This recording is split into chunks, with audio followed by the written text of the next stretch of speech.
Good evening, everybody. It's not Monday. That much I know, because I know where I was on Monday. But it is 8 o'clock, and we do need to get a nervous chat going because we haven't had one yet. Thanks to everybody in the chat that may have joined my live on Sunday night with the unfortunate collapsing of the tablet as I was in the middle of the live, thanks to a small person kicking the table that it was balanced on. I hope people enjoyed it. If you haven't seen it, go over and have a look. It was just a bit of a chat about the press holder preview event that we'd been to on the Sunday for the opening of World of Jumanji. But please go and check it out if you fancy it. Obviously, there was some bits in there, some good questions asked, and I tried to give answers as much as I could with the knowledge that I had from having been inside the land during the day. Before we bring in tonight's guest, I've got an announcement, obviously, on Saturday. Nick from Walking with the Woods and the lovely Claire will be bringing us yet another quiz. This one is Disney live action. I've got a little promo here, just bear with me.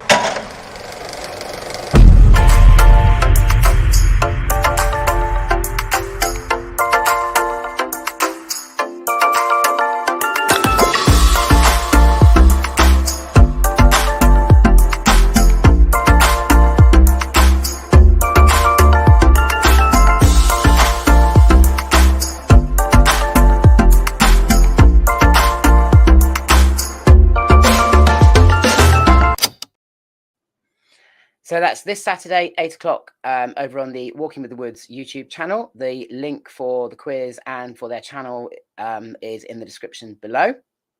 So please come and join us. It's a bit of fun. Disney live action. So it'll be things like Beauty and the Beast, of course, The New Lion King, Aladdin, all those things. And further back, of course, it doesn't stop there. We can go right back to Mary Poppins and all those kind of things. So come and test your Disney knowledge on Saturday over on Walking with the Woods YouTube channel. Quick have a run through and greet everybody that's in the chat tonight. Thanks for joining if you are. Kaz from Kaz's Crafts and More, thank you very much for joining us tonight. Oscar's Airtime, thanks for dropping in. Always lovely to see you. Adam from Rand's Adventures. Adam, it's great to have you back, mate. I've missed you in the live chat, I've got to be honest.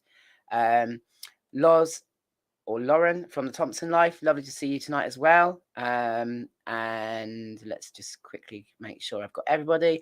Yay, Grumpy Theme Park Dude is in the chat. Sean, great meeting and spending some time with you yesterday at World of Jumanji. Nick, speak of the devil, and he shall appear, and he's in the live chat too. Good evening, Nick. Thanks for joining. Disney M, thanks for joining, M. I think we talked about adding the blue spanner to you. I thought I'd done it. I don't know. Let me know if you haven't got a blue spanner, and I will have that corrected as soon as possible. M is another a helper with the Anxious Rider lives. Let's make sure I've got everybody here. Just quickly run through because there's quite a lot of and Mr. Disney MUK, lovely to meet both of you yesterday, actually. Great to catch up with people. Mrs. Coaster Capturer, Jess, yay, thank you for joining us, Jess. It's lovely to see you in the chat. Just making sure I've got everybody. Yep, I think that's it. Right, so without further ado, that's enough of that. Enough of me waffling. Never enough of me waffling. Tonight's guest was on the show not so long ago. I think it was back in January or early February, telling us about the change of direction of his channel and that he was going to become sort of more focused on challenges and making theme park days a bit different. And true to his word, he's absolutely done that. And I've been lucky enough to partake in some of those, in at least one of those challenge days as well myself. So without further ado, let's welcome Mike from Journey to the Attractions. Good evening, Mike. Hello, mate. How are you? I'm good. How are you? Yeah, really good, mate. Really good. Yeah. Thank you. It feels slightly weird to be talking to you now this way, having spent Sunday talking to you face to face. I know. It's been a bit of a whirlwind, isn't it? Really. I think, like you said, since we spoke that first time, it's just been a bit of a whirlwind. I think we've seen each other 3 or 4 times, and And now we're chatting again, and it's good though. It was good to see everyone, actually. I say everyone, obviously I was gutted, and obviously I'm seeing all these names in the chat now, and I'm absolutely gutted I wasn't there Monday. And if I could have been, I would have been, I promise. But I was there on Sunday, and I was watching all of the stories with envy on yesterday afternoon, and was gutted I wasn't there. I must admit, it did become a bit of a who's who of Instagram and YouTube, and there was quite a few people that I bumped into, that I've spoken to, and just really random people, people I've been speaking to for a very long time, that I just thought, when you just sort of think, oh, I'll never meet them, and all of a sudden they were there. I'll give a shout out to there's a YouTube channel called Twins Trio, lovely family channel. That it's twins and a younger brother, but they sort of they're more like triplets, because the younger one wants to be exactly like the twins, and they were there yesterday, and I got to speak to them, and I've known them on Instagram for a long time, never thought I'd ever meet them, and there they were, and I was like, oh, Twins Trio, and and they were lovely people, and so many lovely people. Sunday and Monday was just, it was really heartwarming to meet so many people, and for them to be the people I hoped that they were in real life, which is always nice. From the outside looking in, the two people I want to give a shout out to, and obviously I know one's in the chat, one isn't, but James and Em, I think the costume edition was spot on. I think it was so good. And I wish I was there purely for that reason, like just to see that, because that looked, from the outside looking in, obviously I know them both, but I bet that was so good to be in that park and see them there like that. I believe, I think it was Em told me that somebody actually thought that they were staff. I can see that, to be fair. I mean, costume was, they looked so good. Oh, they were amazing costumes, weren't they? James and Em, I agree totally with Mike. I take my hat off. You two really pulled that out of the bag. Just going to quick shout out as well to Kate. Kate, it comes up here as Kate Morecambe, but some of you may know her on TikTok as Theme Park Kate, who I also had the pleasure of meeting yesterday and doing Mandrill Mayhem with. And Kate's absolutely wonderful, lovely, lovely person. Got to meet her yesterday, and so if you are on TikTok, please go and check out Theme Park Kate. As I say, absolutely lovely. She's not really an Instagram person, but very much on TikTok. And it turns out she actually grew up just round the corner from where my wife's parents live, which was really quite spooky to find that out. So I said I'd definitely shout her out for that. It's that was lovely. So I suppose let's crack on with the challenges, because you've been quite prolific, Mike, in your content, shall we say. I think the ones that most people are sort of most aware of course, is the A to Z challenges. What was the inspiration for that particularly?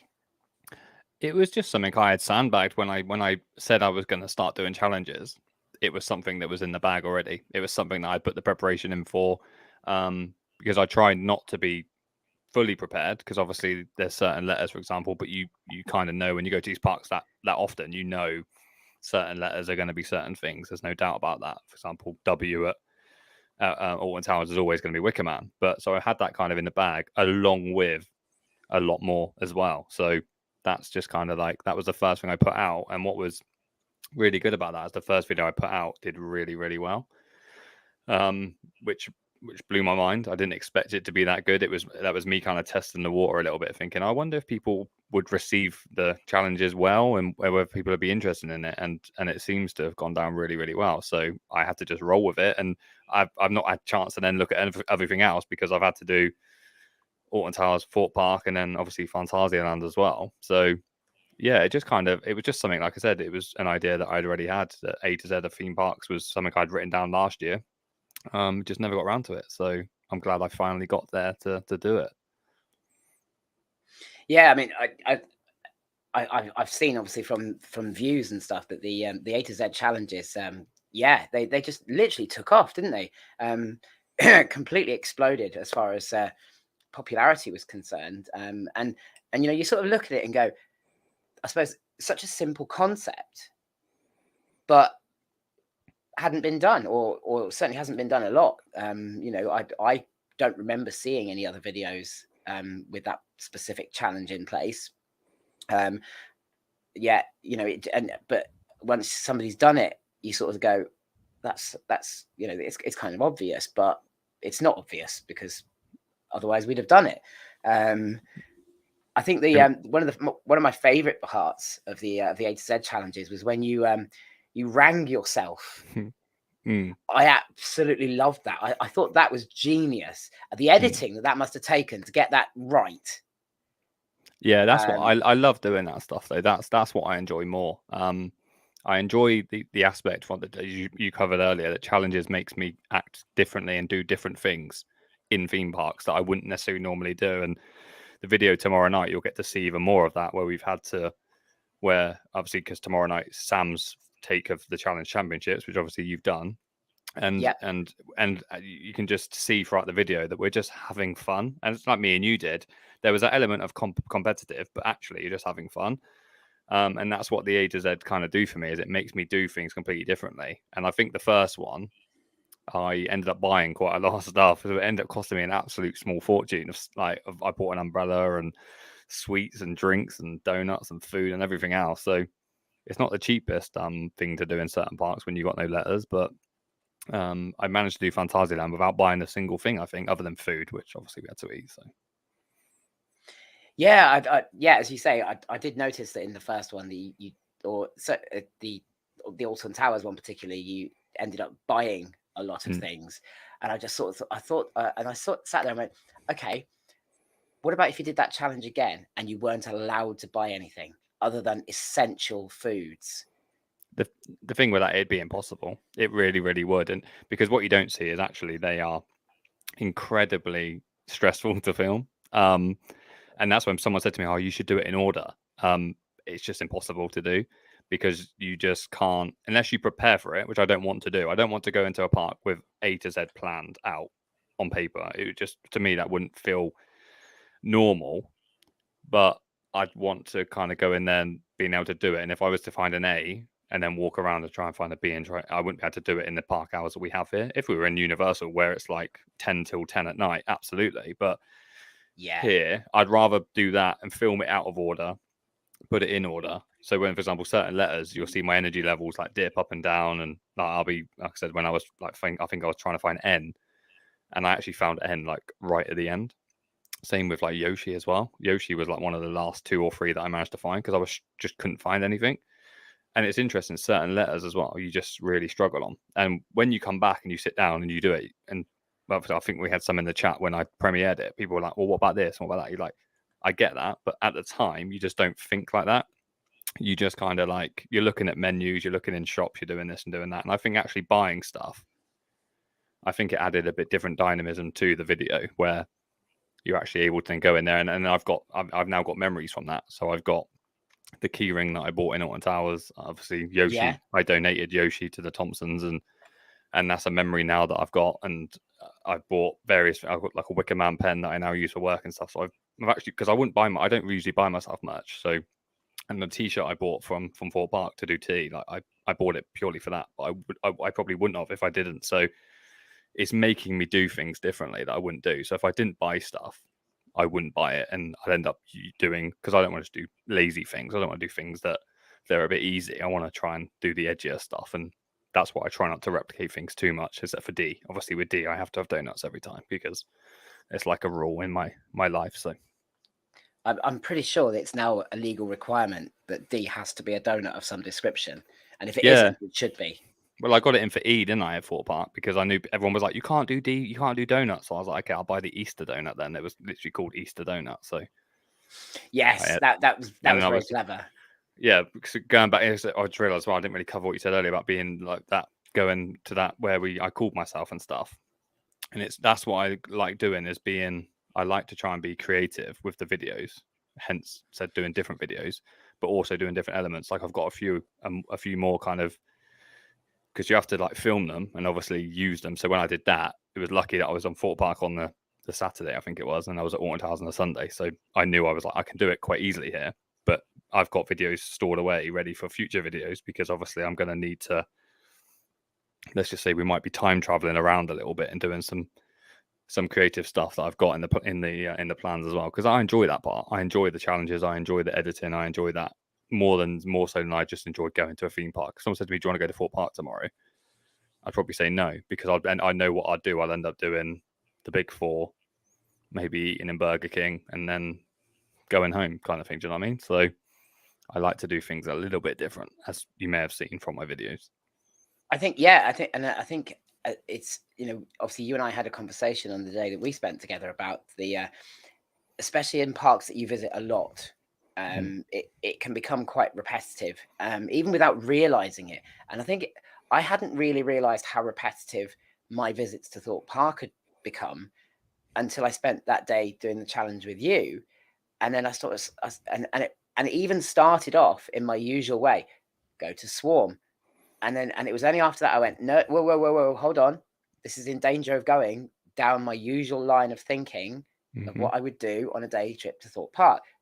Swarm's my gateway coaster, do that, and then move. And those challenges made me think completely differently. There were rides that we did that day that I would dismiss unless I had certain other people with me. I think like stealth was a good reason, wasn't it? As well, like obviously we had been recently and you hadn't braved it, and then obviously I was like straight away I was like, I'm going to put that on a challenge list, because the other reason, I don't think I've actually covered this in the videos, excuse me, but one thing I always say, and we did this on Friday, and you'll see it in the video tomorrow, is you have to step outside your comfort zone sometimes.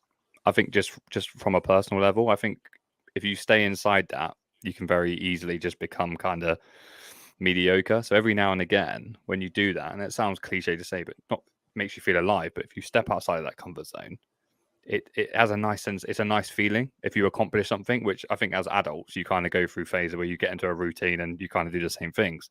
Theme parks fall into that. You do the same things all the time. Whereas when you do something slightly different and you accomplish something, you feel good for it. And you have to step out of that comfort zone every now and again. If anyone says to me, like, I don't like doing that, I'm like, just try it once. Just step outside your comfort zone for that one time, and I'm sure you'll appreciate the feeling that you'll get afterwards. You might hate it, but if you can step outside of it, then I'd always say to people, and that's what I try and do at least once a trip, once a visit, is do something outside of that.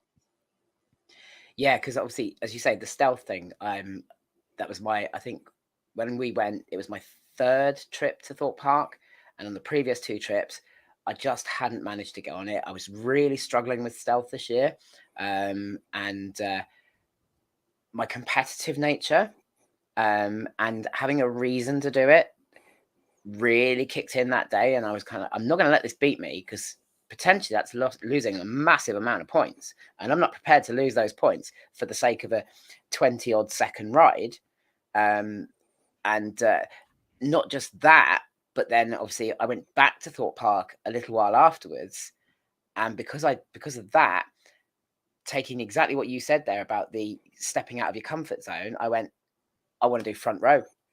I want to do a front row blind launch, and did that on those days and really enjoyed that. And as you say, it's that accomplishment afterwards. I got off it and went, I've just done a front row blind launch on a coaster 4 weeks ago. I couldn't even get on. That's exactly that makes me feel good, because I feel like I've in a way contributed towards that, and that's what massively what I try to accomplish in this. And even when I'm not in the park, obviously yourself and Sam will know what it's like to do that and to understand. And what's quite funny is, again, I don't want to ruin the video tomorrow, but what's quite funny is you'll both react to the piece of paper the same. You look at the paper and you're both very similar, and then within about 5 minutes you're also both very similar, where you kind of go, oh, actually. And then you start seeing the competitive edge come in, and then you start seeing that kind of like the revved up, and the mood kind of changes. But it's always that hesitation when you first read it and go, and then immediately, and I said, you see it, if you watched both videos, you'll see this. It's weird how it's the same. So I'm interested to see if that's the same with everybody, where you're kind of like, look at it and think, not sure I can do this. And then within 5 minutes, the adrenaline's pumping. You're like, right, where's the next points coming from? Where's the next points coming from? Where what do we do now? And And that's really nice for me to share that. And obviously, like I said, it's always open for anyone that, if I'm ever in a part of anyone and they want to give it a go, then I'm happy to. I like to customize them as well. I don't want it to be, obviously yours was frustratingly, yours was the first one. So yours was like a tester. Whereas obviously Sam's, but I straight away was put stealth on there, of course, because I was like, I know stealth's your weakness. And dancing with the thrill makers, I thought, this is something I know. Again, it's, can you step across that threshold to kind of do that? And then with Sam's, I've kind of taken in like photography and things that I know about him that I know he doesn't like, or things I know he finds uncomfortable, and I put them in there, because that's kind of, if you don't do them, you don't have to do them. But actually, if you do, I'm not going to make you feel bad. I'm not going to make you feel stupid. I'm not going to make you look stupid in any way. It's fun plus challenging. So it's a bit of both. It's not like challenge. It's like fun things, challenge things, and doing things differently. Like, I mean, because one of the ones we left off yours, wasn't it? For example, was going to the arcade and put some money in one of the machines, and you didn't do it. But again, it was like, it wasn't a challenge, but it was like, have I ever done that before? Like, I've never done it. I've never been in the arcade and fought part before, other than when I went to One Towers, because I had to do it for the challenge to go in the arcade for A. I've never stepped foot in there. And that's the sort of things, you're starting to look at things differently and see things differently. And that's what I want to encourage people to do, because I'm sure there's loads of people in my situation that have been to these parks all the time that have kind of got bored. And actually, we're now thrill seekers. We're looking for that thrill factor back. And I'm just trying to contribute in a way that I can, which is why with the A to Z, it's for me. It's making me do things differently, and then the challenges and the championships and stuff to get everyone else involved as well. Because I'm happy to sort of share that day in the park with people that want to push the boundaries a little bit. Yeah, it's it's quite funny, because actually it's funny that Jess comments about the dad dancing, because I think in both mine and your video, it looked like that was quite an easy thing for me to do, and that maybe it wasn't quite so challenging. Actually, I'm terrified of performing like that in front of people. But as you say, because that adrenaline was pumping and I didn't have to think about it too long, it was like dance with thrill makers, bang, run off, grab a thrill maker, and get her to do the dance. Because I don't think that was even actually the challenge, was it? I think I could have danced in front of the stage along with the thrill makers, and that would have been okay. And, I always leave them open ended with that. And obviously, I think the other thing as well, when you start seeing multiple of them, it's about timing. And I think that it was the right time for you. You were kind of just come off of stealth, hadn't we? You were just like, we had just done that and been over there and done all that stuff. And it was like, oh, there's a filmmaker, and it was like an opportunity to present itself. But because it was on the paper, you were always thinking about it, and you saw her there, and you just sort of said to her, didn't you? It was like, would you mind if she did it? And she what she done, she made it easier for you, didn't she? Let's be honest. She was brilliant in that moment for you to kind of go, can we do this? And she was like, absolutely. And I think the filmmakers in general have done that this year at the park. I think they've been really, really good. And not awkward. Whereas I felt a bit awkward at Jumanji with those like robot-y people. I was a bit like, how do we interact with these people? I didn't understand that. Whereas the filmmakers, at least they're give and take. So, but yeah, it didn't. Like I said, it definitely edited it to make it look easy. Especially when you were doing the dirty dancing and also the Rick Astley and everything else that you did on the video as well, on my video. It was that edit that you did was absolutely brilliant, with the Rick Astley and I think it was Kylie as well. There was a bit of Kylie in there. You spin me right round, yeah. It was absolutely brilliant. I'm just going to correct something in the live chat here. Actually, I did do some dancing whilst I was on Twistertron. I did the YMCA along with everybody else whilst doing Twistertron at Alton Towers. When I was on Dale Stag Do. So there was some dancing involved. I wasn't in front of the stage doing it, but I was on Twistertron doing the YMCA because I could, for no other reason than I could. But yeah, it was, and actually, what's really, really nice as well is I've sort of become friends, sort of Instagram friends now with that thrill maker, which is really lovely, because I never would have spoken to her or looked for her on Instagram or whatever, and it purely started out as I just wanted to find her and send her a quick message and say thanks for that, it was absolutely amazing, loved it, thank you so much, blah blah blah. And then actually now I talk to her every couple of days or so, you know, and so there's a friendship grown from that, which is absolutely amazing. You know, and in fact, she's coming on the show in a couple of weeks' time, which is brilliant. And you know, and we'll obviously be able to talk to us a little bit about being a thrill maker, and I think Mardi Gras. She's going to feature in Mardi Gras as well. So it's that's, you know, that's really nice as well. But that, again, that stemmed from you pushing me out of my comfort zone and making me go up to that person and do that, and you know, and it's just, yeah, it's brilliant the way that that's turned out as well. And of course, I've become famous in the community for ridiculously bad dad dancing, which is you know, but why not have that claim to fame? And what's even better is I've still got that, so I can just keep editing it and putting it in different things, and just making my day a little bit better by putting new dance into the variations of things. Because I had to limit it to 3, but my mind was going crazy, thinking I could put it to this, I could put it to that, I could. But what's good is it's made me now realize, actually, with regards to, I think I have to find an editing style that matches the videos. And I think, for example, having that sort of funny, feel good factor about it has made me edit tomorrow's. And like I said, that's why I feel bad, because obviously with yours being the first one, it was a bit like a pilot show. You're like, is it going to work? Isn't it going to work? How's it going to do it? And obviously then tomorrow's is probably taking a step up.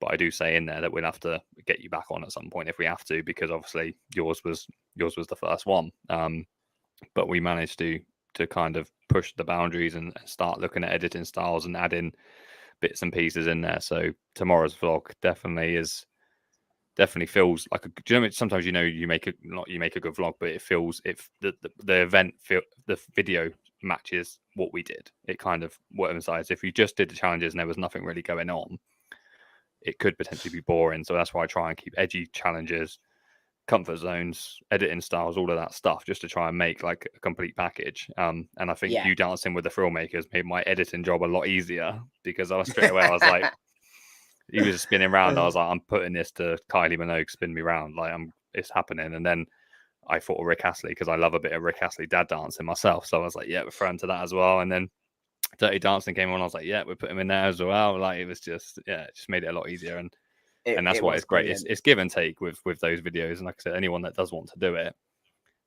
be prepared for me to try and find out what your worst fears are and put them down on paper for you to try and achieve them, because why not?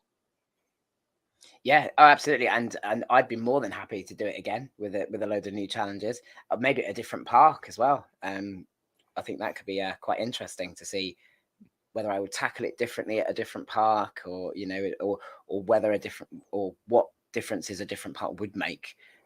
So, you know, and of course, if I do get knocked off the top of that leaderboard, then obviously the competitive side of me is going to make me have to come back and go, right, no messing about this time. Let's take down whoever's in the top spot. And I think it could drive on as well, because I know M, for example, is absolutely determined to try and bring me down. Mm-hmm. She's adamant she's going to be top of the leaderboard. She's very, very confident, and to be fair, I do fancy her chances a little bit, because she's very similar to me, where it's like, and obviously with yours, there was a distraction in the middle, and not a distraction in a bad way, but we were kind of on it a little bit, weren't we? And then we kind of sort of chilled around, tried to find some food, and then we did a couple of rides off camera and stuff, and we did that. So whereas I think with them, it'd be like, I'm doing this, I'm doing that, I'm doing this, I'm doing that. And I think Sam was able to do that as well on Friday. It was very much like yeah, it was the determination came in. I saw it in both of you, but maybe more so Friday, because I think me and you were just hanging out, and it was quite, like I said, it was just a test that we didn't know how it was going to work. Whereas now, I think now people have seen you do it, people now know what to expect, and they can obviously push it, whereas you didn't know what to expect. So you saw this piece of paper for the first time, and it was like, oh. Whereas what you did, and then you gave Sam ideas, because obviously when you combine things, for example, in your video, you combined like points and stuff like that. That again is a tip for the next person to do that. That's why I try to keep everything off the list until they've done it, because I wouldn't want people to have ideas or potentially use other people's. But as they go on, I think the points totals are just going to continue to grow eventually, because people are going to know what to expect. But I'm just going to get more brutal with it, because, like I said, it's the whole point of it, really. Absolutely. Well, as you say, even if I don't finish top of the leaderboard, I'll always take consolation in the fact that I was the first, and that, as you say, people saw the strategies I was using, and that they were effective. And you learn from watching other people.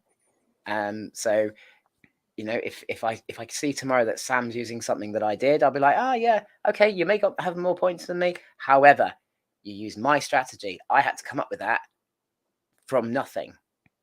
And also, like you were saying earlier, you got wins in yourself as well. Obviously, like I said, doing stealth and pushing yourself to the front row, that's a win for me. So regardless of the score, I think the score is important because I'm competitive as much as the next person. But I think actually when you go through the park and obviously I see Sam popping in and out of the chat, we had so much fun. Me and Sam did. We had so much fun, and that was it. That was it. Regardless of whatever happens, score wise or whatever, we had just had a fun day. So yeah, like I said, it's all well and good being competitive, but actually, it's fun as well. It might not come across in the video, but it is a really fun day. So. Yeah, absolutely, and I can totally vouch for that. It was so much fun, and probably because we were having so much fun, as you say, that's why we ended up with that sort of downtime section in the middle where we kind of stepped away from the challenges a little bit and went, oh, we're having a right laugh here. Let's go and do this and have a bit more fun. And then it was kind of oh crap, still got these challenges to do, and I'm running out of time now. And that was a bit of a refocus, I think. And there was also with yours, there was the element of actually maybe not paying enough attention to the list and missing some, wasn't it? There was a few when you were like, you missed them, and I was like, and you were like, what? And I was like, nothing. And then obviously after you missed it, I'll be like, you missed the front row, for example. And I think there was a couple of others where I was like, you've just missed an opportunity there to tick off two in one go. And I think again, that's what comes with knowledge is when you look at it, and it's about that piece of paper in front of you. And I said, you'll see in a video tomorrow that it's like his Bible in it. He's just constantly like looking at it and trying to check out what you can combine with what and how you can achieve it. Whereas I think we just got a little bit, like I said, it was just a little bit too relaxed, wasn't it? But that wasn't, like I said, we had fun, and you will come back on, I'm sure we'll do it again. Oh, absolutely. I mean, like I said, Sam might have absolutely bottled it because, like I said, I was very harsh on him. So there's every possibility that he's bottled it tomorrow anyway. So yeah, well, I'm looking forward to seeing whether he has actually managed to knock me off that leaderboard tomorrow, because it'll be interesting. I'm quite excited to see and see whether I'm going to have to come back and take my throne back. Yeah, so that's 7:30 tomorrow. For anyone that is interested in watching, 7:30 tomorrow premiere. I'll be in the chat from about 20 past, 25 past. So if you fancy it and you want to come and have a look, then it's definitely worth your time from just watching Sam. Because it's more about Sam than it is about myself. But if you're free and you fancy it, then please join me over there at 7:30 tomorrow. Yeah, definitely. And if you want to watch my video beforehand, I have included the link for that one in the description for tonight's video, live stream. That's the word I was trying to. I couldn't think what this was called. Then I was like, what is it called? Was it live stream? That's what I was trying to think of. But yeah, so just to give it maybe some context, if anybody hasn't already seen that, although I very much doubt that there's anybody in the live chat tonight that hasn't had a good laugh at the dad dancing with Thrill Makers. But yeah, so I will try and make it. If I'm not home in time, I'll definitely be watching it on catch up and I'm going to have to ignore all social media because I guarantee somebody is going to try and message me and tell me whether Sam's beaten me or not. So from 7:30 tomorrow night, I am not going to be reading any social media messages, nothing, until I've watched the video and then recomposed myself and been magnanimous in defeat or got ready to gloat. So one way or another, we will humble in loss, but not humble in victory, is what you're saying, yeah? Absolutely, that's the way it should be. I like it, yeah. I like it. Yeah. I'm sure it'll be the way around if it goes that way. But like I said, it's it's definitely worth the watch. It is definitely, yes.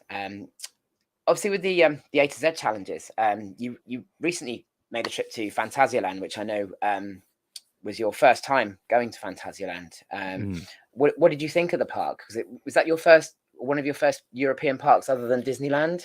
Yeah, so obviously the rebrand to the Journey to the Attractions slash theme park challenges is kind of, as we were saying before, it's kind of all over the show, but it covers, that's what it is. So it encourages me to obviously get out to these new parks, and I haven't experienced that new park feeling now since 2017, when I sort of first went over to Orlando to try those parks out. So going over to Germany, it was a toss up between like Phantasialand, Wallaby, or whatever, or going to Plopsaland. I didn't know, so I looked into it, and it was 34 quid. I think it cost me to fly to Germany and back. Which is, I mean, if I was to train from my house now, I wouldn't get into central London for anywhere close to that price. So flew over there for that, and I was like, that's a winner for me. Then obviously I try not to look too much into the park, but being out there, it's unreal. It's different levels to what we're used to here in the UK. I mean, for me, I stand by Legoland and Chessington being better themed than the other two. But even those two are nowhere near what Phantasialand is in certain areas. There's still areas of obviously nothingness in terms of, but just being in a new park, in a new environment, but experiencing proper themed lands. I mean, the Rookburg land in itself, where the fly coaster is just different leagues. It's different levels from what we've got here. I look at that and drool. I'm not going to lie, because I love that. What's the name of that type of theming? Steve was telling me, what's it called? I can't remember what it's called. It's got that theming has a name, and it's just insane how good it is. And I want to go over there just to experience that. I mean, Fly as well. Yes, great coaster. But yeah, it's certainly somewhere that I want to go to because of that theming, as you say, in Rockburg, it's just unbelievable.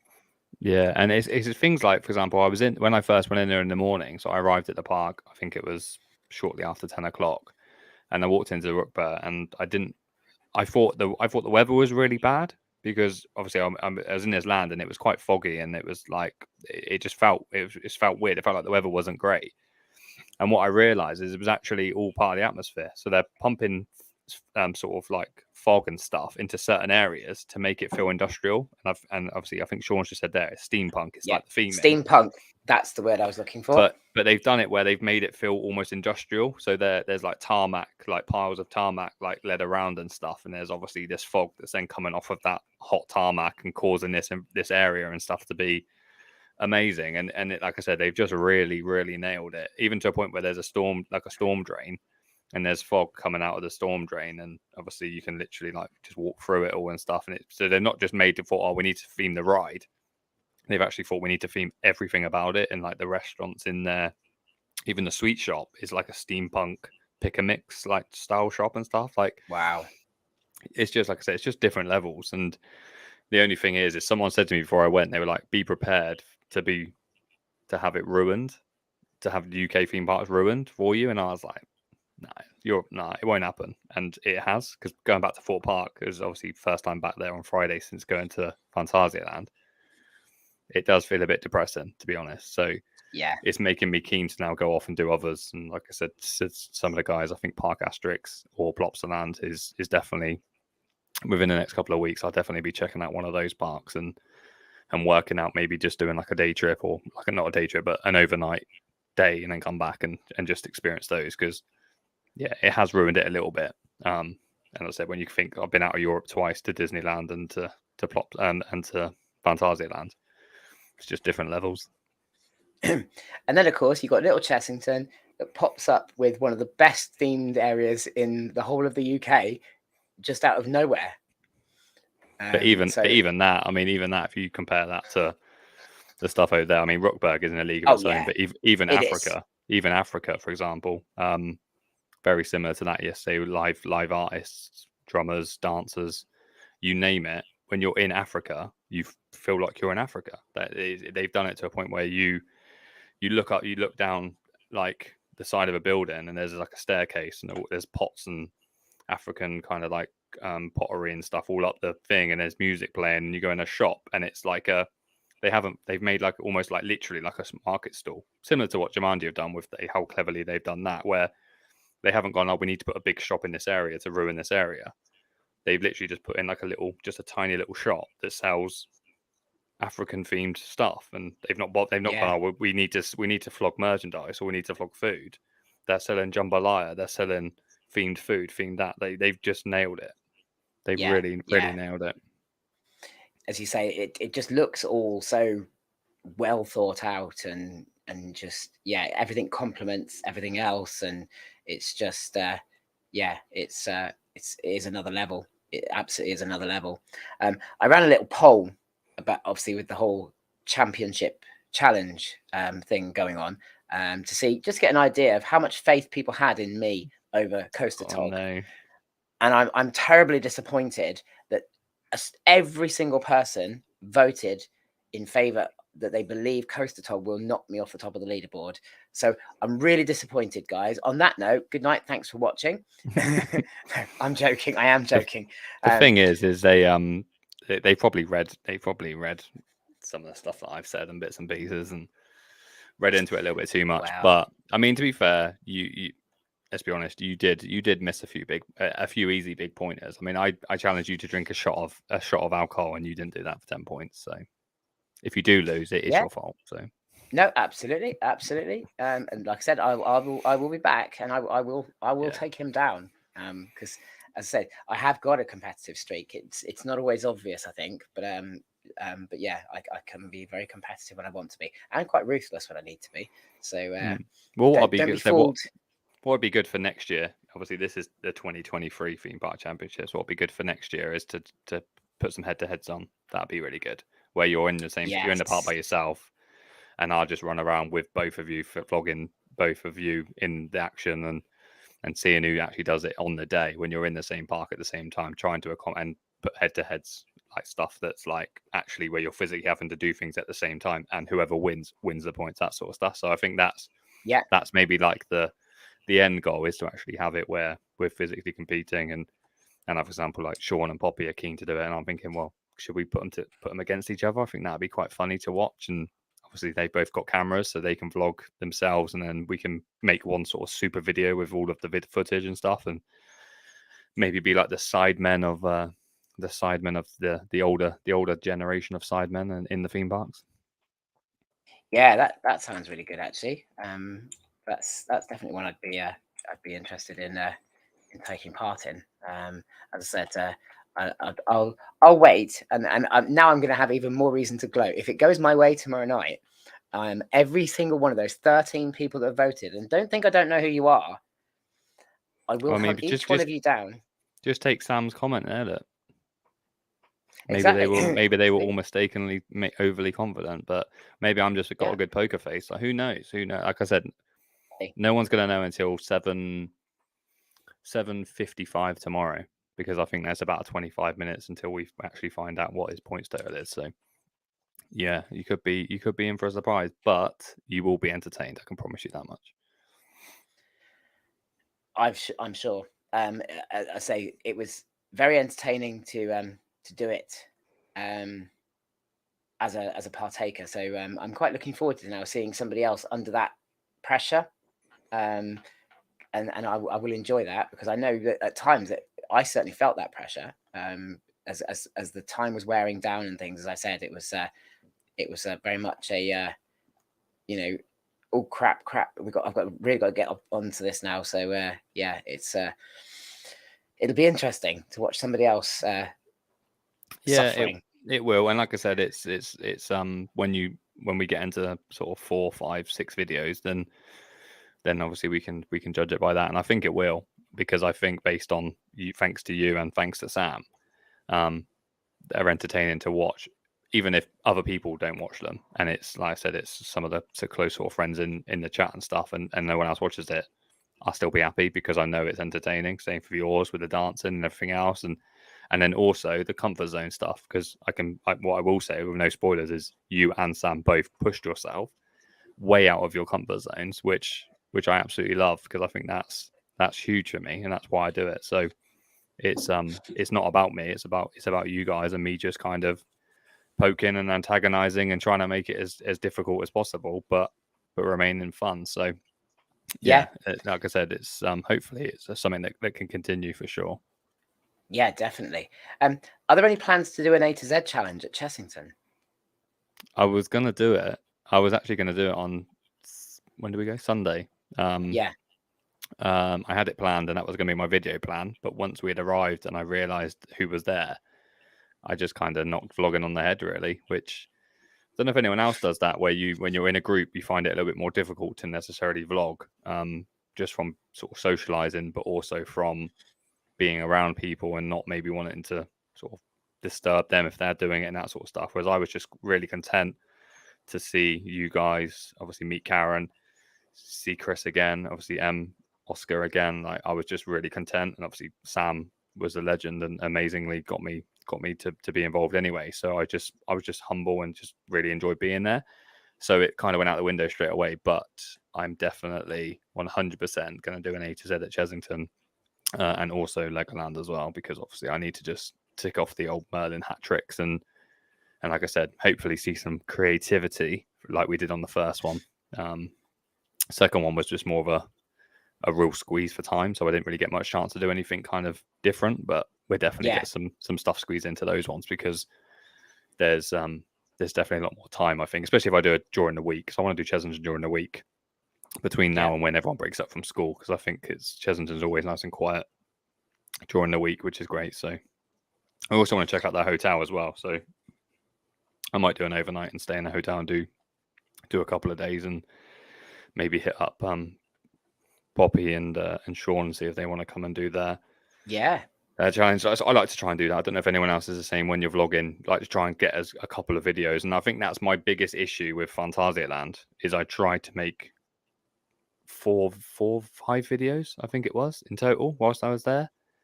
And what I did is I made 5 diluted videos, as opposed to maybe making one stronger, more kind of informative video. And that was my biggest issue. But I've learned from that now, and I know that when I go to wherever I go to next, to not be so greedy and just do the kind of one video, and not maybe filling it with the journey part. Just get straight on it and just inform people of what it's like. But I still want to share things like the 34 quid, because I think if I'd known that, I'd be looking on Ryanair right now. So telling people it's £34 flight return it's bonkers. Like, that's, like I said, and that's why I kind of I'm thinking, actually, so it's £34 for that.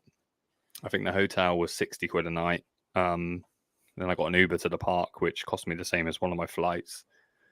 And then I just strolled around. I went to Brüller, which is like the little German town just outside of Phantasialand, and was strolling around, checked out a burger place, tried to find some donuts, couldn't find any, and just kind of took it all in. And so I've definitely got a few little projects planned that I said this last time. I think that I'm going to rely on other people to help me with, but it kind of now it makes sense, because obviously when I was like, I need people to help me with these projects, now people are seeing why I need people, because it's for them as much as it's for me. So I think because of course when you initially put that out there, I imagine people were sort of interested, but maybe a little shy to come forward, because although we all stick cameras in our faces, we're often quite shy still. And I think, it was so for a lot of people, it's kind of like, now they've seen obviously me do it, Sam do it tomorrow.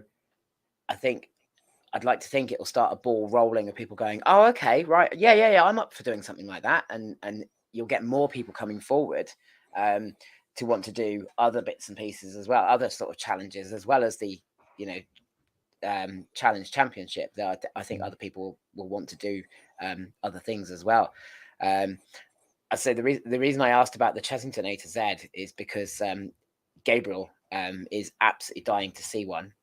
He's watched all 3 of the other ones, absolutely loves them, literally sits there shouting suggestions at you, even though it's a pre-recorded video. He sits and he's like, do this, Mike, this one, which is brilliant. He finds it really engaging. So that's fantastic.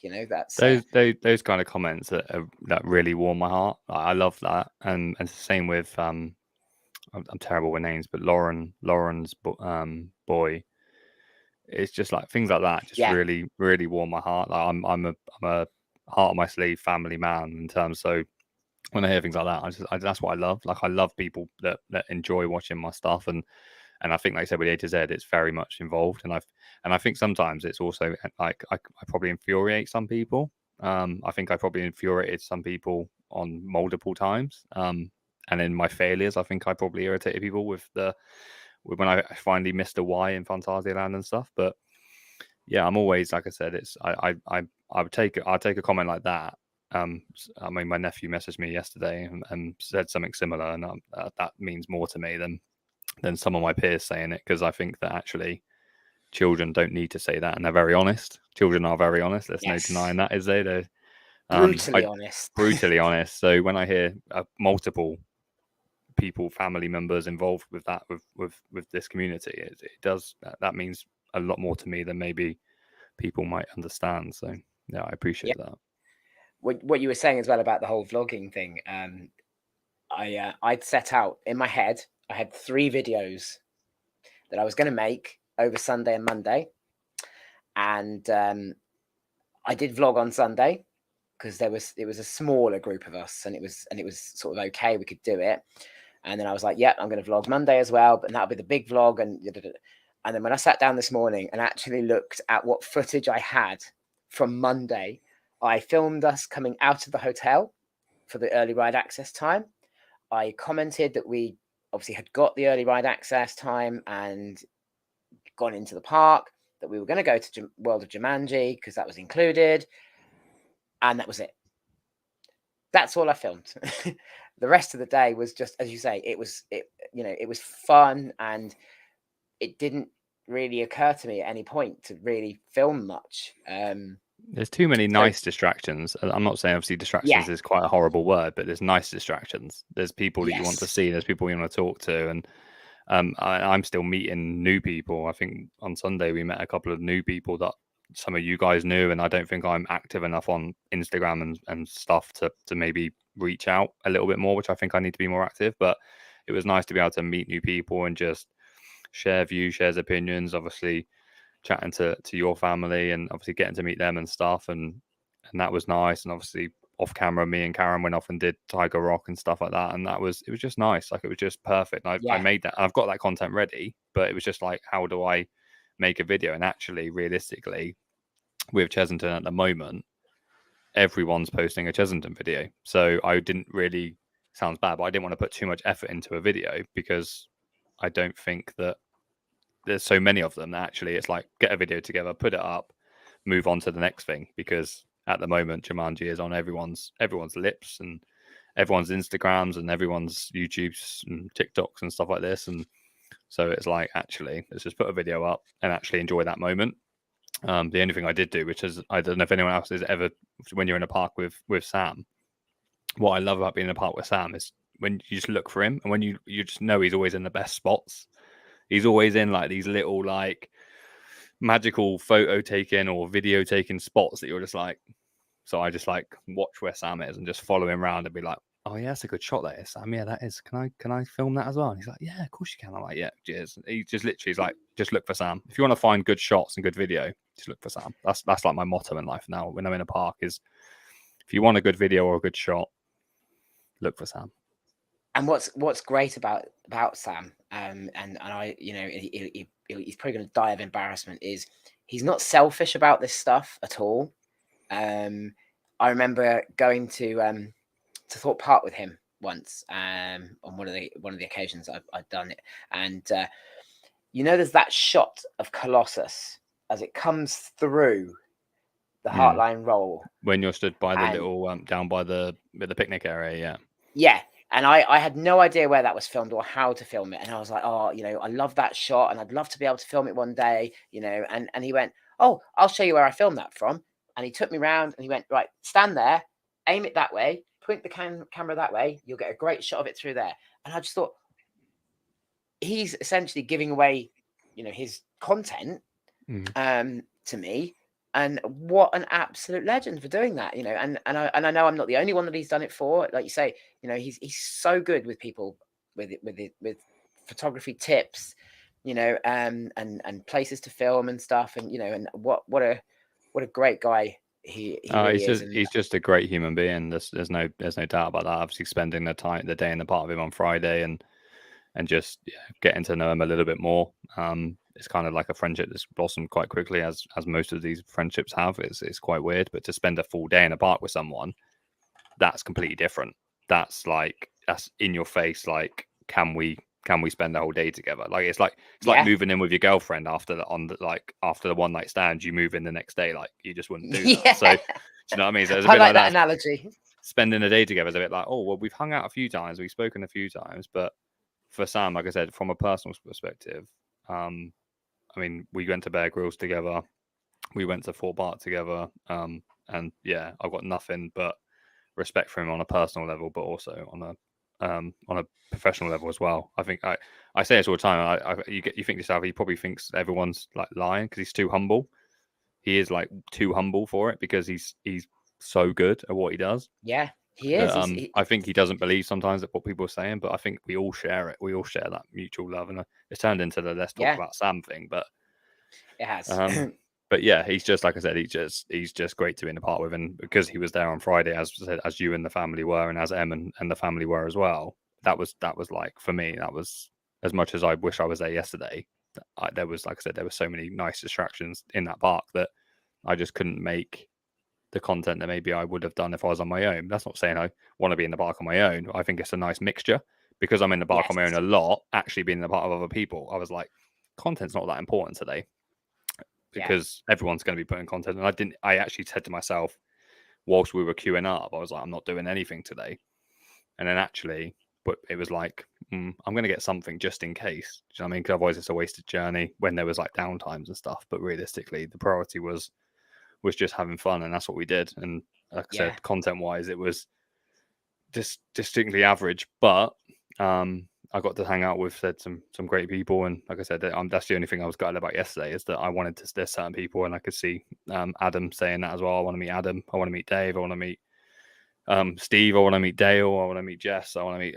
The list is endless. And I want to meet all these people that I haven't had a chance to yet, and that's not through choice. That's purely because I've just not physically been able to do Alton Towers or Chesington, frustratingly. So when you guys all met her before, so it's because some of these northerners have trouble crossing the border.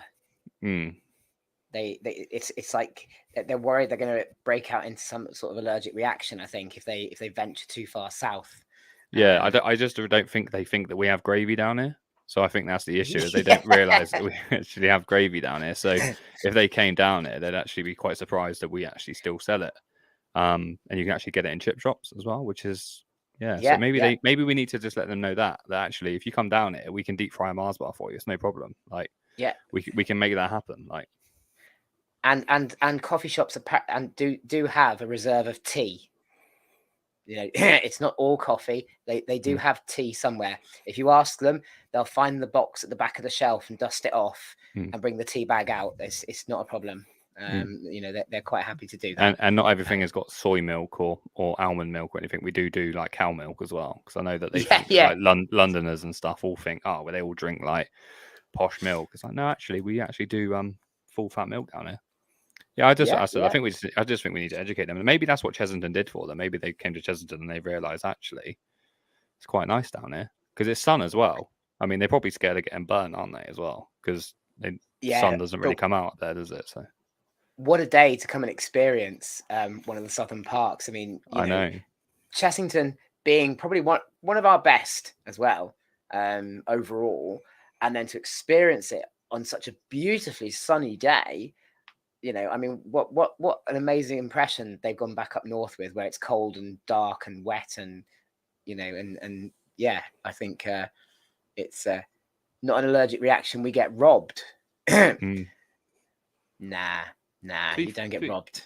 I was going to say, I think isn't the stereotype the other way around? If you go up to like Liverpool and stuff, your car's always on breeze blocks. You're never going to have your 4 alloy backs and 4 alloy wheels and stuff. But I've just reading some of the comments there, and I've noticed as well. Beth was another name I think I forgot off earlier, and I said about meeting people because, And yeah, I can also read Chris's comment there about the gravy, because obviously I didn't realise till Sunday that Chris is actually a Manc come down south. So I didn't realise Yes. that. So even he's a northerner. Even like, yeah, I feel like done. I'm just gonna start talking in like a northern accent and move. I'm just gonna move. I'm gonna do a Sam and just move up north. Sorry, Dan. But Great. That's another South Park friend I've lost. yeah, it's just the way it is. I think that's why Sam went up there. And let's be honest, he knows that's where the the bread is bud. Less of the attack on the Northerners. We love the Northerners. I'm a United fan. I'm a Man United fan, much to my dismay. So yeah, and I'm a Newcastle fan, so we're both Northern teams. I spend a fair bit of time up there. Maybe not so much this year because I've prioritised theme parks over football. But yeah, I love being up north, and I'm only joking. I just want to clarify that. I love being in Manchester. I love the accent. Although that's why Chris threw me off, because Chris doesn't have the accent, and the accent's the best bit about it. I love it. Like we were replicating it a few times, but I love, like I said, so I'm up there all the time, and hopefully he said get to do Alton Towers a bit more this year, because I and obviously I know that maybe reaching out to people when I am at Alton Towers. Sorry if I bug you a lot, but when I'm up there, it's so rare that of course I'm going to reach out to people that are up north and say, do you fancy it? Because I mean, I bumped into, obviously when I met the Thompson Life, that was purely because I literally physically walked into them at Alton Towers. So I'm always up for that. So. No, absolutely, and yeah, it is nice, and as I say, I think some opinions have been changed about Southern Parks over the last couple of days, having experienced the joys of Chessington in the sun. I think there's a few people will be making trips down again, which would be quite nice. However, don't rush to Thorpe Park, because that'll put you off. I love Thorpe Park for the thrills. However, I wouldn't say it's an amazing place to visit if you're not ready for a seat of your pants day. Yeah, I get that. I get the stipulation it has, but personally, I don't. Like when I'm editing the video and stuff, I'm always getting the waivers and stuff in the background, but I don't. I get it. I get that's the clientele that are there, but I've never had any issues with any of them. But yeah, I get what you're saying. I get both sides, but actually, Thorpe Park for me will always be somewhere that I'd never have an issue going to. And I said we were acting like idiots. Me and you were acting like idiots. Me and Sam were acting like idiots. And at no point did any teenagers feel the obligation to get involved. Maybe it's because I'm so intimidating, because I'm so strong, that maybe they were so scared, and they're thinking I'm not going to mess with him because he's like just the strongest guy I've ever seen in my life. So I reckon that's probably what it was. Be it. I reckon that is it. That's got to be it. It's just come to me. It's just realised I'm like, that's why you get obviously bullied a lot at Thorpe Park, because you're not as muscly and strong as me. So, Sean, I've always raved about Chessington. If you go back over my lives and over a lot of my videos, I rave about Chessington constantly, and especially when it comes to things like events and shows and stuff. It's I'm very much a fan of Chessington. I'm with you 100% on that. I love Chessington. So. The thing with Chessington is, and obviously I know me and Sean are in similar boats. It's like when you said about the clientele that are there. The thing with Chessington is it is very child friendly. There's loads and loads of children there. So I just realised my partner's just dropped in the chat. She needs to do one. I was just going to say that is that your partner, Emily? Yeah, she needs to. She's literally like sat in there. So she's the biggest loser in the world. Yes, she's watching. Yeah, she's watching.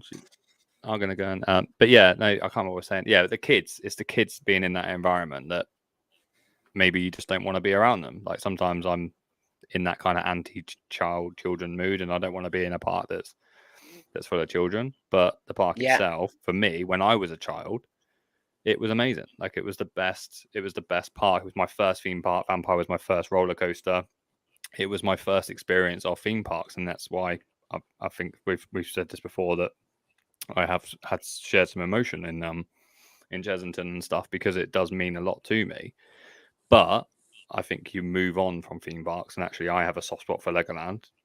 Some people have soft spots for Chessington. Some people have soft spots for little parks like Oakwood and Polton Spark and stuff. But for me, I love Chessington, but I don't love going there as much as I love going to a place where there's thrill rides, because with Chessington, I feel sometimes there's not enough to do there to fill a day up, especially if you go during the week. And like I said, and if you just don't fancy being around loads of boisterous children and stuff like that, then you just don't fancy it. But as a park, there's no question that it's always going to have the biggest place in my heart from what it was. It was, like I said, it's a roller coaster. Like I said, Vampire, back when it was, we were talking about this on Friday, weren't we? That back when it was the old ride cars and stuff, and I remember like going there and again during the week and literally riding every single, like, front to back as like a 7-8-year-old, and doing that every, like, riding literally, because I obviously got off school and went to the park and it was so quiet. It was like first row, second row, and I think there's like 14 rows on Vampire, so it was like things like that. And obviously Mr. Bubbles Bubble Works, and that's my biggest concern with Chessington, is how much it's changed compared to when we did it. And I know that obviously Emily's in the chat there, that she's like that with regards to like Universal and Orlando, because my equivalent of Chessington was they were out in Orlando, because they've been going there for many times for many years. It's the changing part that we don't like. It's when things change or things move or things leave that we just don't like that, because it's taken away a part of our childhood. So I think that's why Chessington, like Rammus's Revenge, for example, was the first thing I remember going on that was petrified of, but it's gone now. The original Vampire is gone now. Bubbleworks is gone now. So I think it's just a bit sad for that. But as a park, it's I think it's difficult, isn't it, to get that balance between keeping a nostalgia but also attracting a new audience. You know, and I think Chessington probably does it about the best of the parks in that respect, because, as you say, unfortunately, Ramesses Revenge is gone and Bubbleworks went, but a lot of the other rides that are still there have been there for quite a long time, so there is still that nostalgic feel about it. And I suppose in 20-30 years time, people will look back at Mandrill Mayhem with the same nostalgia, you know, as this was the first time we ever got on a wing coaster, and, you know, as Vampire was the first time most people got on an inverted coaster, and you know, it's that's a good point you said, actually, because that's one thing I did feel being on there on Sunday, was it felt nice, and I think I addressed this, it felt nice having that back again for Chessington, to have that kind of iconic thing for children to experience going upside down for the first time. And they can do that at Chessington, because my first roller coaster was the Vampire at Chessington. It didn't go upside down, and I feel almost like when people were talking about the ride, I was talking about it from that perspective, where you're like, this is for like 1.2 children. Like, how far theme parks and roller coasters have come in that time, and I'm so glad that it was Chessington that did that move to say, oh, we're going to actually put this, like, not groundbreaking, because obviously it's not a groundbreaking roller coaster, but for when you put it into perspective, it's incredible. It's the fact that they've introduced that park and those rides. My only concern is that I personally don't know how popular Jumanji is within the new generation. I mean, I watched the original movie and I've watched the new ones, but I wouldn't say it's like wow kind of as an IP. But I hope it stays around, and I hope they make another movie at some point to kind of just to keep it alive and stuff. And I think they will have to, because Sony were there on the opening day, weren't they, to kind of promote it as well. So you'd like to think there's at least another movie, if not multiple movies in the making. I think it's an IP with some longevity, as opposed to being a big wow. It's you know, you think about how long ago the original movie was made, and then there's the more recent remakes, and that sort of rekindled the interest in the franchise, if you like. So I think, you know, it has that potential to almost be a bit not timeless completely, but, you know, have that a longer appeal. And even if they lose the Jumanji IP, it's still a really good themed jungle safari area, which will fit in with Chessington anyway, because that's what Chessington's always been about. It's just the Easter eggs. The Easter eggs you need to understand, don't you? For example, I love the Alan Parrish was here. That was in the queue. That was brilliant. Yes. Because that was my Jumanji. But I think, as Chris has just said, the new Jumanji movies are very, very good. But like I said, that's not the debate. What my issue is how long will they become like classics because I think the first Jumanji for me is a classic, Yes. movie. I think everyone knows about that. But the new Yeah. ones, are they going to go down as classics, or do they need just every now and again just kind of freshening up? Do you know what I mean? Just kind of every now and again, just a little reminder of what Jumanji is and what Yeah. it's all about, as opposed to the first movie.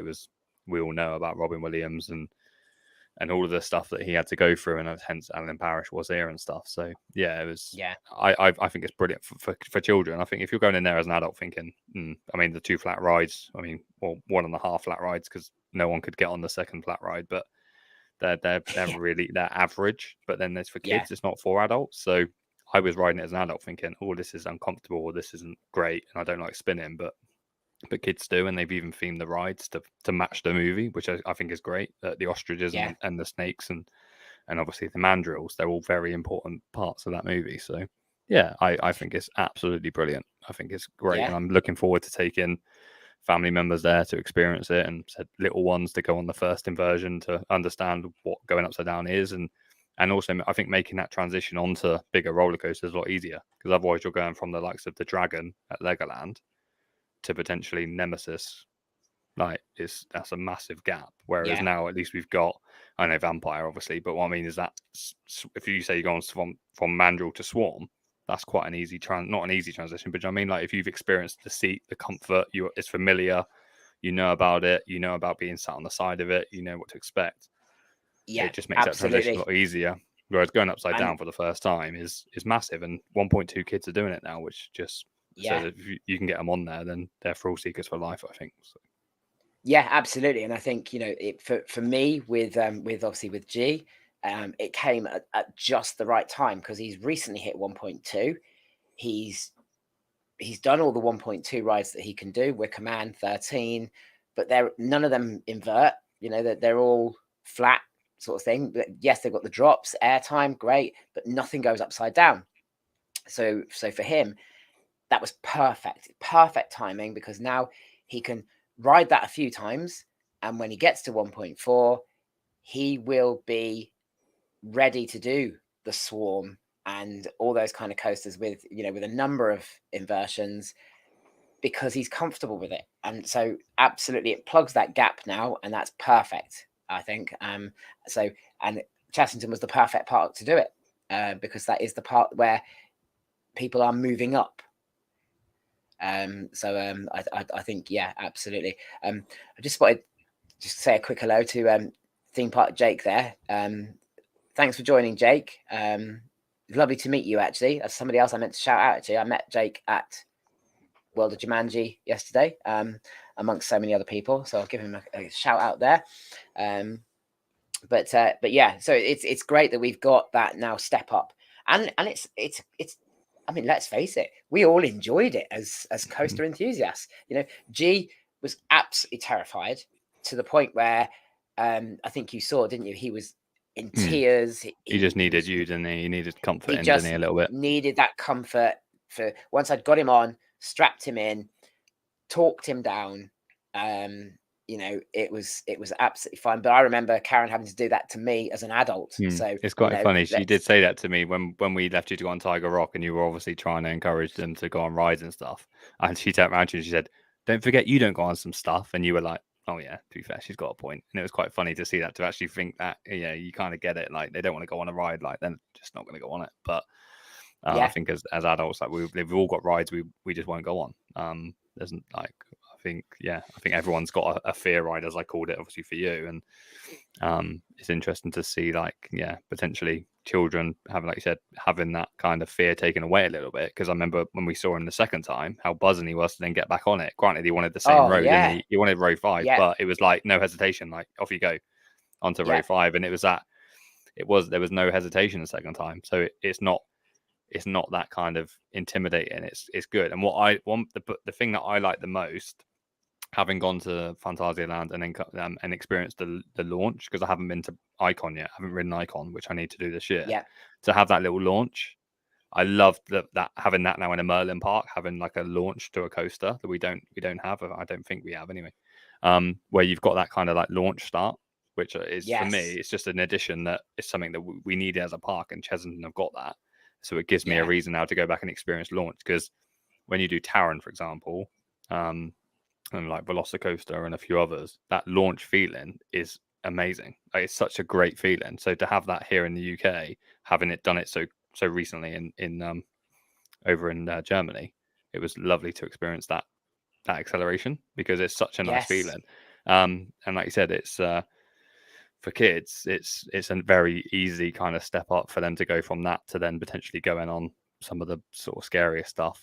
You're not kind of a million miles away, are you? Whereas said Vampire to Nemesis is different leagues. So Yeah, oh, absolutely. And it reminded me that the launches on that Mandrill Mayhem did actually remind me a bit of Icon, because it was a similar sort of idea, that it sort of rolls into a launch and then you just go woo and off you go, sort of thing. And then, as you say, get round to that section before the Jaguar and you've got another little boost there. And coming backwards, you know, and backwards, yeah, the boost backwards on the way back round was great. Was absolutely great. And as you say, that's now going to get children used to that, because I think manufacturers are using launches more and more now over the traditional lift hill, because I suppose it makes the construction costs less, in the sense of they don't have to build these dirty great lift hills now. They can just go, we want it to get up to there. How much of a launch do we need to get it from there up to there? Sort of thing. And it just, I think it the best addition for modern roller coasters is the removal of over shoulder restrictions for me. But the better roller coasters now, and obviously I think Swarm and now obviously Mandrill Mayhem are exceptions to that, because it's so comfortable. yes. But that's what I love, is actually being able to then get the air time and the hang time and stuff that you're able to get from a seat that hasn't got necessarily the full restraints over your shoulders. So, and I think maybe with launches, I don't know if there's, because you're not going up a lift hill, you can't potentially like get out or whatever, that maybe you're able to then use the lap bars more, but only lap bars just gives a bit more thrill for me as well, because I did Red Force, which is the stealth equivalent over in Portaventura, and you've only got lap bars there. Yeah. And I was this close to not going on it, because I got to the front and I was like, only lap bars, really? Like, it's my first experience of ever experiencing just lap bars. And I was like, nah, this ain't for me. And I got to the front and I was like, nah, this ain't for me. This ain't for me. And I went to get across the car to get off the other side. And in that split second, I was like, no, don't be an idiot. Like, just get on it. And I went on it. And it was just such a different experience to not have it over your shoulders, especially being taller and bigger. I mean, stealth isn't comfortable. Nemesis isn't comfortable, and they're just getting more and more uncomfortable the older they get and stuff. So just getting rid of the shoulder restraints just makes it a completely better experience in my opinion. Anyway, I prefer to not have shoulder restraints and just be able to lift out your seat. And I'm sure that Sean and probably say Tortatis, whatever it's called, that I'm assuming that's the same as Taron, where you feel like you're literally gonna fall out. Like there's not even a question. Like you're like, I'm definitely falling out. And then you're down, and then you're back up again, and you're down again, and it's just such a nice sensation. It just adds another factor to what we don't necessarily have here in the UK. So, yes, and I think Exodus is going to be lap bar only, so that's going to be interesting. Our first Mac Hyper coaster. It's the same seats as same seat style as Taron, so I know it's not the same as in same manufacturer, but the seats are very similar. So they've got that kind of extra bar kind of. So even though it's lap bars, you then have that kind of bar where if you wanted to, you could technically hold on to if you needed to. So yeah. But super comfortable, and just like I said, just super exciting to be that kind of feeling when you go over a hill and you're just sort of like, and then you're down again, and it's just it's like you're held there and then you're down. And obviously I'm so excited to do Velocicoaster, because for me, I think Velocicoaster is going to be the best roller coaster in the world, based on what I've done and what I've heard. I'm very, very interested to see how good that is, and I think it's definitely going to be in the top 3, if not number 1. So yeah, absolutely. I think I haven't seen any questions coming in tonight for you, Mike, but I think we've answered them as we've sort of gone along, haven't we? Specifically, if anybody's got a question they want to ask for Mike, if not, I'll let him off early. You let me off late. I told you an hour. You did tell me an hour, and I said to you minimum of an hour and a quarter. Otherwise, I don't feel I've got You my just value for money. you haven't got enough time. There's not enough time, is there? But no, like I said, there's we've covered most things. But yeah, if there's any questions that people want to, I mean, Yeah. you can always ask me questions. You don't have to ask me in this, but Absolutely, yeah. You can always message Mike directly on Instagram as well. You know, if you want to take part in a challenge, or if you want to, just know a little bit more about the challenges that he's doing and challenges that he's got planned, then absolutely. The link to his Instagram is also in tonight's description. So don't forget to obviously give him a follow, and a subscribe if you're not already subscribed to Journey to the Attractions YouTube channel. But I think otherwise, Mike, I think we'll wrap it up there for tonight. I think we've covered so many things, and it's been absolutely fantastic talking to you. And I've no doubt I'll talk to you again in the not too distant future, because your content coming out. Oh, actually, hold on. We've got a question coming in from Nick. Your favorite Sex and the City character? He always asks this. I've never watched it, if I'm honest. But I'm pretty sure there's a character called Big in it. Yes. Which and I've heard that he's like a bit of a smoozer, but maybe him. But I could be wrong. Maybe he's an absolute twat. But I've never watched it, if I'm honest. But what's yours, Nick? I mean, Nick must have one because he's asked the question, so I'm intrigued to ask that question. I get back. the feeling he's a big Sex and the City fan, because he does ask this question a lot. So I think it's probably a bit like the Harry Potter house, isn't it? A bit like Lindsay, just ask the same question just to be ironic. But yeah, I've never actually watched it. Literally, I've watched most things as well. I'm not saying I would never watch it. It's just something I've never actually watched, which maybe I will now. Maybe I work from home, so I do need a new series. I've just started Game of Thrones, which I know I'm like 20 years behind everyone else, but I'm on like episode 4 of Game of Thrones. So ask me a question about Game of Thrones, I might be able to answer, because it's whoever that Khaleesi, whatever her name is, that's her. It's easy choice. Yeah. Obviously, Grumpy's bringing up the early morning donut debate that we were having the other day, about which was the better, donut time donuts or just basic sugared ring donuts. I'm very much a donut time fan. I like the sugared ring donuts, but give me a donut with a load of icing and sprinkles and chocolate and stuff on it as well, and I'm sold 100%. I think you were middle ground on that one, weren't you? You were you like both, so it was. Yeah, I said obviously I'm definitely a donut time connoisseur, but I'd easily eat the OG donut and the donut, which is like the pink one with sprinkles. Or my favorite donut of all time has to be the one over in Universal, the Lard Lads big massive pink donut that without fail we tend to get at least 2 or 3 times, and I'm just always eating snacks bits out. I have to cut it up because it's so big. But yeah, it's nice. So Sean, I'm still on the fence, Sean, basically. I was on the fence already, and I'm still on the fence. Yeah. I'm a middle donut person. Favorite dark ride from Kaz?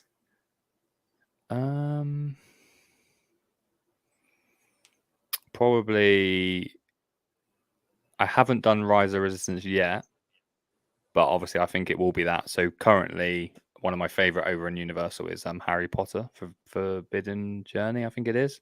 When you're on the arm and you're doing the 3D and stuff. It's the first ride I ever did over there, and I still love it now. I think it's brilliant. So, but yeah, Rise of Resistance, we're doing it in November. So yeah, I'm hoping to. I think that's going to be it. To be fair, it's going to be Rise of Resistance. But would that count as your favorite? Would that maybe answer the next question as well? As your favorite Disney ride? No, my favorite Disney ride. I've just seen Emily in the chat, but she's going to take the mickey at me when I finish. Is that I actually had a whale of a time on Big Thunder Mountain in Disneyland Paris on back row. It was so much fun. I can't think of any other Disney rides right now, but yeah, Space Mountain. But yeah, I remember most recently having such an amazing time on Big Thunder Mountain. But they're all good. I don't have the nostalgia, but they're all good in their own little way. But it isn't Small World. I can promise you that. I would have had to literally ended the broadcast there if you'd have said Small World. Your good lady is asking, do you agree that ET is the best ride ever to exist? The reason she's asking this is because when we do go to Orlando, no matter what time we land or whatever stupid o'clock it is, we have to go and ride the ET ride. And I think last time on the 2 weeks we were there, we rode it like 14 times or something stupid. So no, it isn't actually, and you're dumped. Whoa. Nick would like to know your favorite coaster capturer, and you may, from the quizzes, notice that Jaden, always comes in as Forehead, but it wasn't Forehead originally. It was Voorhees from the Halloween quiz, and due to a mispronunciation, it transformed, metamorphosized into Forehead. So he now comes in as Forehead. But your favorite coaster capturer? I can't answer. I can't answer between them. I mean, behind every great man is a great woman, right? That's what they say. So do we say it's Jess because behind every great man is a great woman? But then Dale is a Man United fan and a fan of Back to the Future, and I just can't wait. I can't wait to meet them and just chat absolute rubbish to them. But I haven't met the kids yet, so sorry, but not the kids. Jess and Dale. Split 50-50 on the fence again. You're going to get splinters. Your Harry Potter house, as Lindsay isn't here. Team Slytherin always. Yay! Always Team Slytherin, yeah. Good. I was too naughty at school to be anything but. Adam would like to know your favorite ride at Phantasialand. Taron. Favorite ride I've ever done to date so far. Taron. Nothing comes close to that. Obviously, as I think we've covered, Tortatis will probably, and Ride to Happiness will probably be up there as well. But yeah, easy Taron for me. Fair enough. Right. Well, that's the end of the questions. So I'm going to wrap up the show for tonight. I just in there. What name do you give on ET Ride from Chris? And it's quite funny. Oh, I didn't see that. I got quite a funny story behind that. Is that when we did it, when I said about that time that we rode it like 14 times, I would give my own name because I was determined. I was like, I'm going to get ET to say my name. It's going to happen. And then we went through once and I said my name was Juan, as in Juan. I was like, yeah, my name is Juan. And of course, ET decided to say my name when I said my name was Juan. So ET's like, goodbye, Juan. And I was like, he knew. Like, as soon as I did it, I was like, you little bastard. Sorry. That's the kind of thing that would happen to me. It really is. The one time you don't give your actual name. Yeah, it's typical, literally. And so now we have this like joke within the family that it's like, my name is Juan. Like, that's so now we just just gonna keep giving Juan, and ET obviously just doesn't like saying like very average boring names. So if you maybe give yourself like a special name. But I saw that Chris's is Hank, which is nice. Coming across that animatronic that's maybe not clear, I can imagine Hank could be potentially quite funny if he does say it, if he has said it in the past. But yeah. Yes. No. It has potential to be mispronounced as well, doesn't it? Well, as I said, it's a bit crackly. It's a bit crackly, the old voice and stuff, and he's a bit creepy. So Hank could sound quite weird. So I'm not sure I want to ever hear E.T. saying the other possibility there. I've also just seen that Nick's asked me if I bought the Jumanji game because I commented on his about that because do you see that they had the actual Jumanji game for 130 quid? I did. I was so tempted, but I knew if I did, I wouldn't have been allowed back in the house. So I didn't do it in the end, but I was hoping Nick did. So I'm guessing him asking me means he didn't. So I can't go around his house for a board game night, which is annoying. But we could 50-50 actually, Nick. Message me. We go halves on it. We can share it. We like custody. Maybe we need to club together. Have a month each. Yeah. It's like what's that like 11? Not even 11 quid, is it? Just No, it's not. No. Cheap as chips. Absolutely, yeah. And we can let me know. Let me know. Let me know if you did buy it, Nick. If you didn't, we can just buy it. I'd just love to play Jumanji. What I'd love to do is roll a dice, and all of a sudden the walls start cracking, and an elephant runs through the lounge. Realistically, but that isn't going to happen, is it? If that doesn't happen. I've just been told I'm not going halves in there. Apparently, Oh dear. If it doesn't happen, is that good enough reason to take the game back and ask for a refund? Well, no, because it all heals itself at the end, doesn't it? As long as you don't get shot in a warm up by the Well, weird. only once somebody's reached Jumanji though, so and it I took Alan have. Parrish 20 odd years.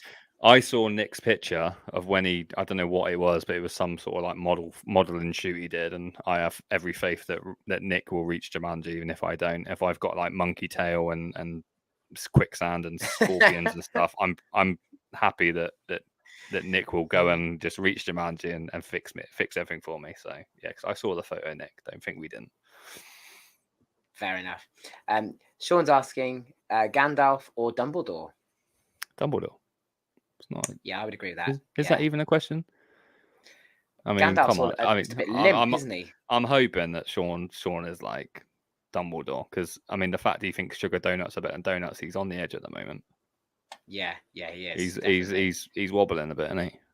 Yeah, because if he comes out in Team Gandalf, then I might have to reassess and reassess and make then he'll probably say, "Oh, I'm a Hufflepuff or something as well," just and then that'd be it. Just delete him. It would just be the end of a friendship. Unfollowed. Yeah. Block.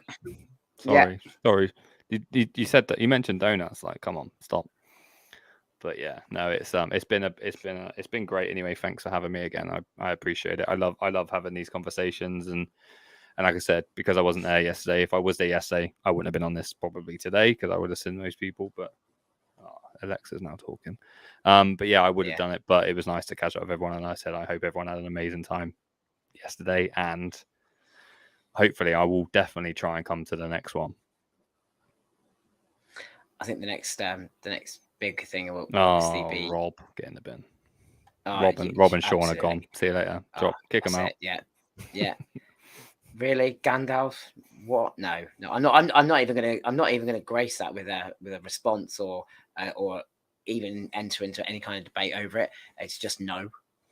I think I've started. I've just seen Poppy's comments. I've started war in their house, yeah.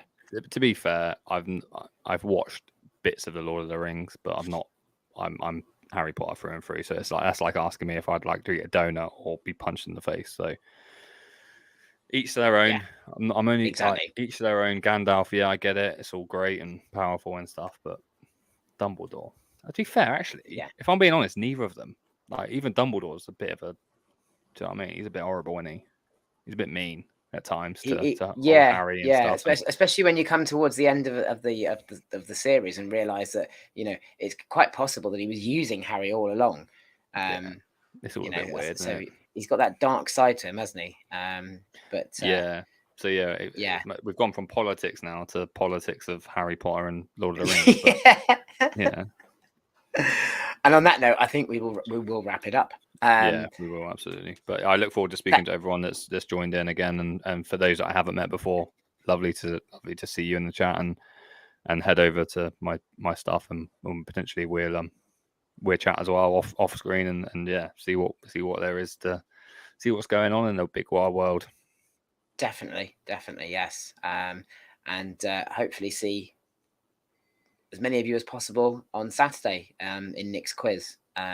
We'll be there. Yeah, that's always a good laugh. I'll be there. I think you said you'll be there too. So we'll be we'll be in the live chat. If I'm still in a relationship, we'll probably team up again. But if I'm not, then I'll be on my own. I might be locked in this room now. I don't know. Yeah. I did hear something that sounded like nails being hammered. You could be in there for the duration now. It's nothing new, is it? Let's be honest. Right. Well, I'll let you go and escape.